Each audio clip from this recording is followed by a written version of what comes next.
The nuclear family must be destroyed. Whatever its ultimate meaning, the breakup of families is now objectively a revolutionary process.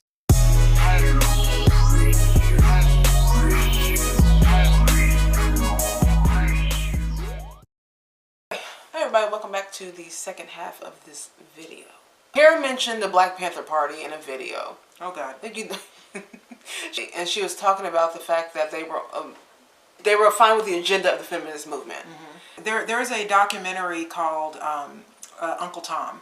It's a really great documentary. It's got all black conservatives on there. It's got Candace Owens. Mm-hmm. It's got, I think, Bryson's on there. Yeah. But it really has Larry Elder. Mm-hmm. What's his name? Herman Cain. Yeah, it's a really great and well-made documentary, and it gives you a lot of information. It's free on YouTube, right? Yeah, you can see it on YouTube. I'll try to link it below, you guys. But there was a part in the video where I can't ever remember this guy's name, but he was talking about he's a lot older man. I never know his name. He's got to be in his 70s. Yeah. But he was talking about he said what they don't talk about is the fact that the show Ozzie and Harriet, which was the nuclear family, right. Because the shows back then promoted family. Right. Father Knows Best. Go figure. Leave It to Beaver. All of those shows really promoted the family structure. Right. And that was how everyone, even black people, everybody followed that structure. Although it was just white people on TV, everybody, even black people, followed the country was conservative. It's conservative, yeah, right? No matter what side of the aisle you were on. But he was saying that the women's movement, or almost the political structure of like the welfare state, was trying to make men redundant and separate work from income. To recruit people into the welfare system, we relaxed the rules. If a woman had to declare paternity in order to qualify for welfare, the ACLU sued and said this is a violation of her privacy rights. They also said that the nuclear family, Ozzie and Harriet, was Eurocentric and therefore racist. The women's movement concurred with that. The Black Power movement also agreed. Millions of blacks in a period of less than 4 years flooded into the welfare system in major cities. At a time when the unemployment rate for blacks in New York for males was less than 4%. The Black Panther Party did a lot of good things. But when I look at stuff like that, I have to, when I look at stuff, when I see something like that they supported, and I see where we are today as a black community, it does kind of annoy me that they were okay to break up the nuclear family for an agenda, their own agenda. And they were a part of that. They were just as much a part of that as the women's movement and the welfare state and all of that. Because now, if you see where we were by the end of the 60s, we went from under 20% single mother rate to, in like 6 years, 70% single mother rate. And we have real quick, when you have a party like the Black Panther Party out promoting, the demise of the nuclear family, and how popular they were, that does kind of go in, it kind of goes into the community, as it did. I'm not saying it's all the Black Panther Party. No, I wasn't saying that either. But a party as influential to the black community as the Black Panther Party to be on board with the demise something that really kept us strong. Yeah, and that is kind of, see, the thing is that when you criticize things, like there's things about people that I really like, that I admire, people that I admire. Yeah. And there's things about them that I just don't agree with. Right. If you're gonna call out one thing, you have to call out all things. You know what I mean? You can't just look at good things and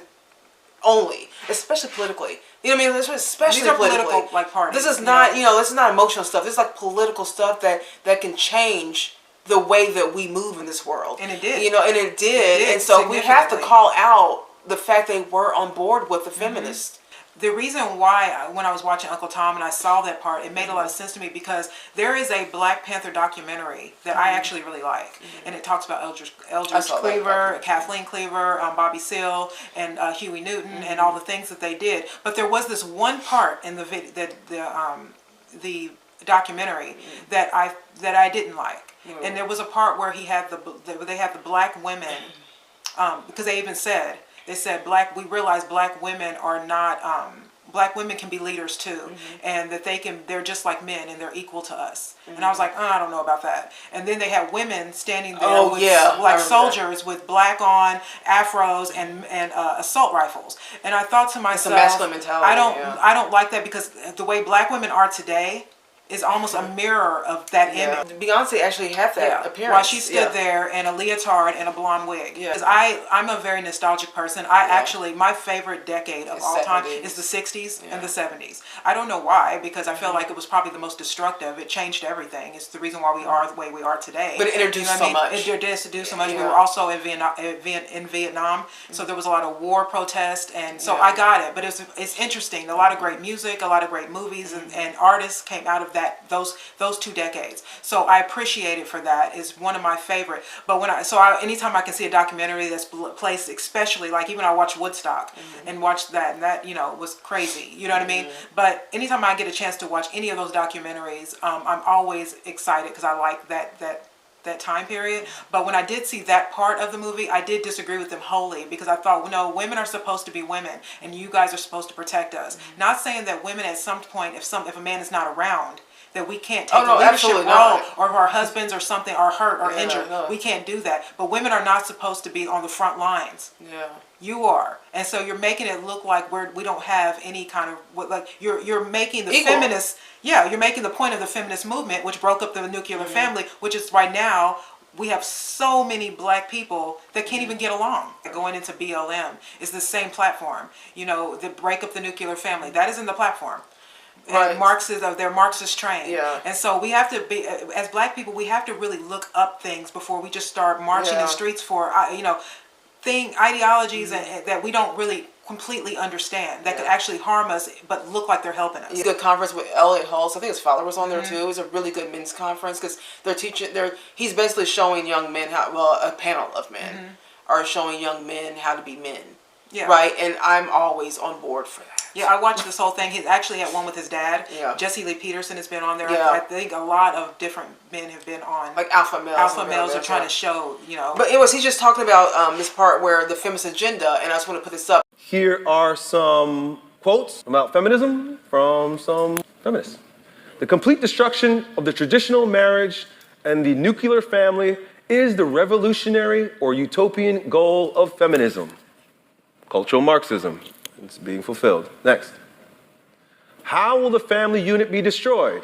The demand alone will throw the whole ideology of the family into question, so that women can begin establishing a community of work with each other, and we can fight collectively.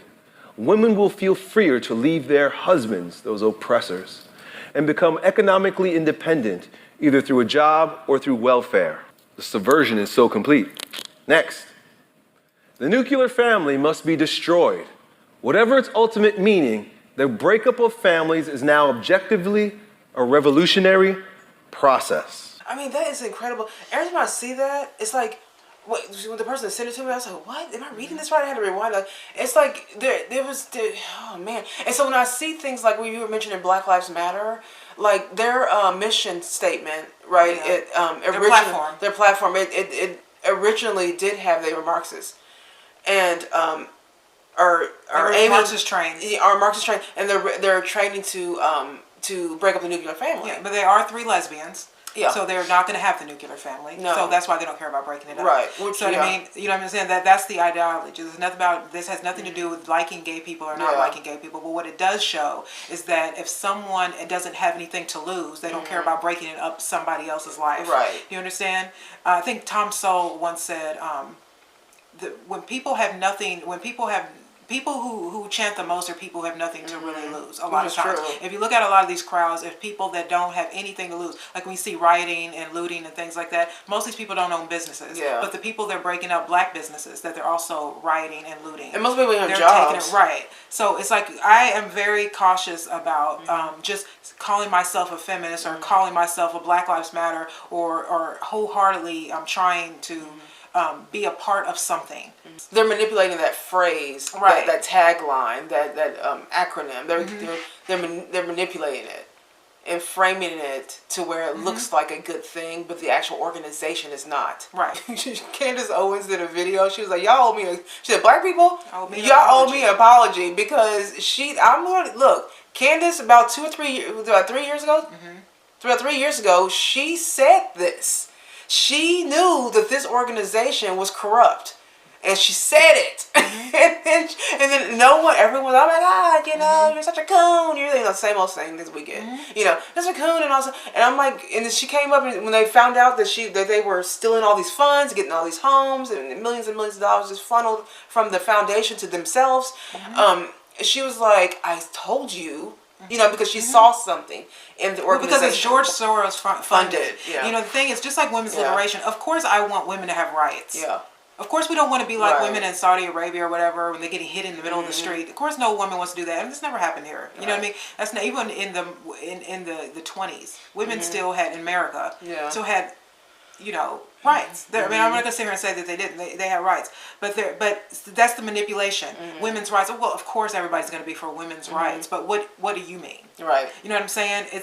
It's one of these things where you really have to. It's just like Planned Parenthood. Margaret Sanger was into eugenics. This woman who was the founder of Planned Parenthood was into eugenics. She was into. I believe Hitler took on the ideology of trying to erase people. Yeah. And sterilize people so that they wouldn't procreate. Right. She's a founder. She spoke to the Klan. Yeah. She was a big supporter of that.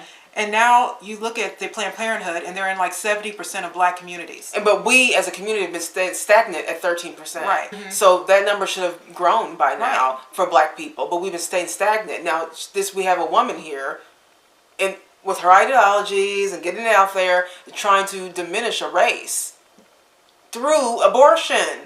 Margaret Sanger, the woman that ultimately founded what became Planned Parenthood, believed that certain people were degenerate, were unworthy of living. And if you're one of those persons, perfectly okay for you to be eliminated. Whether you're talking about Margaret Sanger's strategies back then, or you're talking about Planned Parenthood's tactics of today, they're still able to Trojan horse the black community. That is, to deliver this message of we're for women's health, we're for the black community. More than half of Planned Parenthood centers are located in areas without ready access to health care. Here you have the left wing embracing Planned Parenthood, embracing the pro-choice movement, completely oblivious to the fact that Margaret Sanger was not particularly fond of poor black people who, in her view, could not make it on their own. Again, they frame it to where they frame it with women's empowerment. See, that's how they frame it. The women's empowerment, women's health care. We're here for you. You're in trouble? The community has somebody for you. Planned Parenthood. But then when you dive deeper, which is essentially what I think that we've done over 3 or 4 years now, is that we just started to really look at these different things. Now, we are very well aware that most things in government are all corrupt. There's a huge corruption with a lot of it. But I feel like you have to follow the money. I mean, like when I look at things like this, whenever I do research on anything, I'm always like, follow the money. And when you do light research, it's amazing what you find. Just light research. Now we've dug deep. Yeah, I like information. I love information. You know what I mean? I really love information, and I'm still ignorant to a lot of stuff. I'm still learning myself. I don't know everything. Yeah. But what I'm saying is that a lot of things that I really wasn't a part of, like the Black Panther. Right. That's what I'm saying. Things I really weren't a part of, like women's movement, Black Panthers and stuff like. I wasn't really of that, but I wasn't against it. Right. You know what I mean? But now that I've taken time, and partially thanks to this show, because now we have to do research to tell you guys things that I've found, and I love documentaries. I've found a lot into everything that seems good. Yeah. You know what I'm saying? That seems right. The welfare. Everyone needs to have welfare. No. I mean, even in Uncle Tom, he talked about the fact that destigmatizing welfare and getting women addicted to it made the men redundant to the home, but also bankrupt cities. So they would have government control. And that makes a lot of sense to me. Yeah. Of course. If you can make everyone dependent, just like illegal aliens, it's just like getting them all dependent on which is all they're doing social right programs, now. And then you got a whole new victim class. Yeah, that's why they don't want that. That's why the Democratic Party doesn't want the borders. They don't want border control because they just want a whole new victim class to come in, and that's the Mexicans, Hispanics, and that's their plan And then anybody You who wants know? low taxes and says, no, we need to put a border up, then all of a sudden they're bigots. These groups are so crazy. Like, I feel like when I look at these groups, you know, even starting with the Black Panther Party and these other, it's like, you know, you can't ignore. Sometimes you just look at them, you think you just can't ignore that. You know, and there's a direct link to that. The guy who said something, one guy said something. If you're watching this, please comment. But he said, "I see you guys slipped in." It was on the father video. What is the father video that we did? I'll link it above. But he wrote underneath there. He's like, "I see you guys slipped in the Black Panther comment that we made, or you know, Kara made." And I'm like, we don't slip in. I don't slip in anything. First of all, when we make comments, I think I say with purpose. Yeah. I don't slip in anything. We say it with Right. intention. It's supposed to be said to be heard, you know. But we didn't slip it in. That's some powerful information. That's the thing, is that whenever someone says they're not necessarily into the Nation of Islam, they're not and you're black, you're not necessarily into the Black Panthers, you're not necessarily into BLM, then somehow you're saying you're denying racism. That's not at all. There's never going to be a utopia country where everyone just gets along, and because we have free will, we all think differently, we all say different things. There's never going to be a perfect country, but for some reason, I think a lot of these groups is that they're fighting to think that there's somehow going to be a country where where there's just no crime. Everybody gets money without working. I know. Every woman's going to be liberated. Yeah. No guns. No nothing. Right. No, that is Like, what? foolish. That's a fool's errand to do that. And so you have to come to a logical explanation at some point, because a lot of these groups have been fighting for a long time and really haven't gotten anything done. Because I believe most people, no matter what race you are or what gender you are, you're in the middle of the road.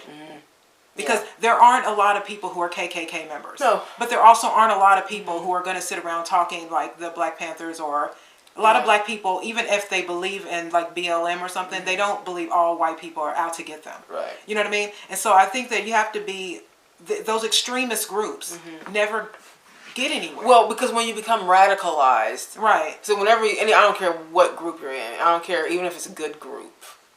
But when you radicalize it, it becomes, the good goes away, and then the kind of evil comes up. You know what I mean? The the dictatorship kind of comes up, and that feeling of, you know, we're gonna take over and we're gonna be doing, our agendas are gonna be, now we got our agendas and we're now just gonna reel them in. We got to fit and reel them in, you know, and so you have to be careful of all that. But I do think that people need to do more research. You know, and I do. Like, I feel like this is why I like learning stuff about this, because I'm like, wow, I didn't realize that the Black Panthers deemed, you know, like the Ozzy and Harriet, like the nuclear family, racist, and that got them on board with feminists. Right. And that, as we know, in our feminist video that we did, men going to the feminist movement being a bad idea. Yeah, there's a lot of men that went with that movement, probably unwittingly, but they did. Yeah, because if you get someone mad enough, you can deceive them. You can deceive easy. You can get them in there. You can get, when you get people in crowds and you get them mad about stuff with a very little information, you can deceive them into hurting themselves, hurting other people. You know what I mean? I was just telling Danielle earlier about even like in the 40s and 50s when it was not a stigma to say the word N-word, a white person to say that just blatantly on the news, because those people were brainwashed. Those people were brainwashed to think that there was something that they were given with very little information, that it was just okay to treat black people like that. And so when I talk about the Black Panthers, the reason why I don't talk down to them is because they were part of a decade, a time when Emmett Till happened. They were Emmett Till, Fred Hampton, Malcolm X, Martin Luther King, you know, Rosa Parks. I can go on and on of people who have gotten gunned down. And so we had a race problem. Right. Today I don't as much. No, because we're not really introducing anything new today. Right. Right. It's just old stuff trying to make it new again. We're not logical people right now. Our culture is not logical anymore. It's gone haywire. Right. And I think that's why there's so many people. I know even for me, because y'all know I was a liberal. You know, but I saw it going. I'm seeing it. I saw it and see it going a direction that's a little bit nutty nuts. And I'm just like, I can't get on board with literally any of this crap. Right. No. You know, I can't do it. Because it doesn't speak to who I am as a woman, as an American citizen. It doesn't speak to me in that way. You can make people into radicals. All it takes is someone to give you very little information and get you emotionally driven and charged up. Yeah, so when we're talking about when T.D. Jakes says, you know, there's 3 types of people in the world. There what's it called? Confidants, constituents, and comrades.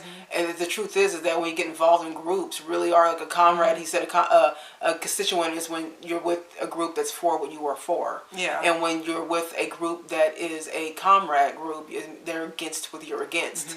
So you can get radicalized through these things. Radicalized. Yeah. I was just watching an LFR video today. He does reaction videos, and there was this. Yes, you'll follow him. He's really good. Yeah, he's really good. Yes, and so he played this video where this man on the street, he went up to these look like college students, and he read off a policy about small businesses and giving tax money back to the people. Right. And he was saying that he told them. He fake told them that it was Bernie Sanders' policy, and they were all for it. They all loved it, but at the end of it, it was really Trump's. And so he was just like, "What if I told you that was actually Trump's policy?" Right. They were like, "Okay, you got me." She's like, "Does that change anything?" They were like, I mean, I guess it has to. Yeah. She's like, so basically, they only hate Trump, but they have absolutely No no reason idea what why. his platform is. But the point of that reaction video was not to get people to vote for Trump. What he was trying to show is that people vote. They do. They don't vote with any information. Yeah. They simply vote on rhetoric, and that's just it. A lot of black people voted for Obama because he was black. I did. I did. You know what I mean? A lot of black people are. Totally, That's totally, what I'm saying. 100%. So, if and I used to say this all the time. If they didn't. If they would just put like the platforms of everyone and then we voted based on platforms and then the president emerged, then we would be shocked probably who we actually like if are there was, for. you're saying if there was no parties No, whatsoever. like say there were candidates and they all had to Forget parties. Right, they all had to give up their platforms, and then on the screen we just get to see their platforms and we get to see what it is they're going to do with the country, and then you have to vote that way without seeing the candidate. You're right. And I bet people would be surprised at who they voted for, who they actually voted for. Yeah, because it's the party alliances that people get kind of like settled with. With the feminist thing, though, I do think that like what Elliot Hulse was pointing out with these different quotes that these women were saying, it's clearly to get men completely out of the picture. Because the only way to break down a country is to break down the man first. Got to get him out of here. People don't realize the mask of the people who run these places. Yeah. You know what I mean? Like Black Lives Matter is not, it's not trying to keep communities together. They're not trying to keep families together. They don't even care about that. Lining their pockets. You know what I mean? So it's really crazy. It reminds me of on Stepford Wives, the newer one. The newer one. Where at the end of all this, because the whole show was about women going back to the kitchen and being oppressed, but when the mask came off, it was a woman who was doing it. Yes. Isn't that something? And that often is. The people, the women's liberation movement could probably be men. Yeah. The face of the found, you know what I mean? Margaret Sanger, we got, you know what I mean? It's just like a lot of these people are often the people we can't believe we've been bamboozled. Right. Yeah, I mean, Danielle and I are really information people. So if you guys have any information, just put it in the comments. Let us know what you think. So leave a comment below. You guys already know. Don't forget to like and subscribe if you haven't. If you enjoy our videos, please just go ahead and subscribe. And just say hi. Just say hi. It helps the algorithm. Yeah. But yeah. So thank you guys for watching. We will see you guys next week. And that's it. Have a good weekend. Bye.